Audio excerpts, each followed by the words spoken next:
Si Manang Milky. Ang pagsisi kay Congressman Romualdez sa pagtatalaga kay resigned Congressman Saldico bilang chairman ng House Appropriations Committee noong 19th Congress. Pinalaga naman daw yan. RH12, Milky Rigunan sa detalye. Manang Milky.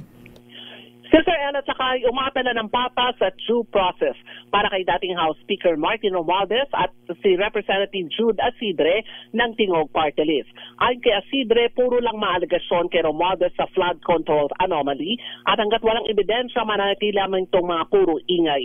Nirepensahan ni Asidre si Romualdez at tinawag na unfair ang mga bintang laban sa dating House Speaker sa muli mga katiwalian sa infrastructure project. Gate ni Asidre, unfair na sisihin si Romualdez sa pagkakatalaga kay resign ako Bicol Party List Representative Elizalde Co bilang chairman ng House Appropriations Committee noong 19th Congress. Paliwanag niya ang appointment, election o designation lalo na sa mga committee chairmanship ay hindi lahat sa kapangyarihan ng House Speaker kundi dumadaan sa plenaryo at pinagpapasyahan lahat ng mga miyembro. Matatandaan dahil sa kontrobersya sa flood control scam. Nagbitin si Romualdez bilang House Speaker. Ito ay para hindi umano madamay ang buong kapulungan at para magkaroon din ng malawakang investigasyon ang Independent Commission for Infrastructure. Personal na dumalo na rin kamakailan si Romualdez ng imbitahan ng ICI kaugnay ng investigasyon sa flood control scam. Samantala Lakay at Sister L, inaasahang baka daw makita na yung mga kinatawan ng Cebu dahil merong schedule yata si Pangulong Bongbong Marcos na pupunta ng Cebu at baka naman makita na sila. Oo. Dapat baka magpakita na Lakay, yung hinahanap mo, Congresswoman Lollipop. Ayan. Abot Sasco, ayan, yung mga taga Cebu.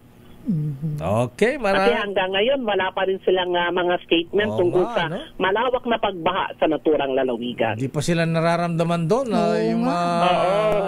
yung mga pork barrel nila. Lakay. Oo, mabigyan man lang na doon, ayuda. Oo. Ay, photo up lang.